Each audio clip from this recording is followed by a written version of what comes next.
Close up photo எவ்வளவு ஒரு ஆக்ரோஷமா வரோம் பாருங்க.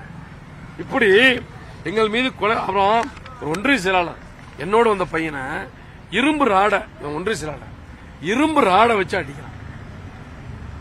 இரும்பு ராடை இவன் இப்படின்னு சாஞ்சதுனால தோல்ல எவ்வளவு தோள்பட்டை உடைஞ்சு போச்சு. நேரா நின்றுனா அவன் மண்டை உடைஞ்சிருக்க, அவன் செத்துருப்பான். இரும்பு ராடு. எதுக்காக சொல்றேன்னா, இப்படி ஒரு கொடூர செயல்களை செய்கிற ரவுடி கூட்டத்தை பாட்டாளி மக்கள் கட்சின்னு அவங்கள சொல்லிக்கிட்டு, நான் அன்புமணிக்காக 30 வருஷமா உழைச்சேன், கட்சிக்காக 35 வருஷமா உழைச்சேன். 25 ஆண்டுகளாக அண்ணன் அன்புமணி அவர்களோடு ஊரூராக தெரு தெருவாக வருகிறார் வருகிறார் வருகிறார்னு கூவி கூவி நான் போயிட்டு வந்தவன். என்ன கொலை செய்ய வர்றான், அத இந்த வக்கீல் பாலு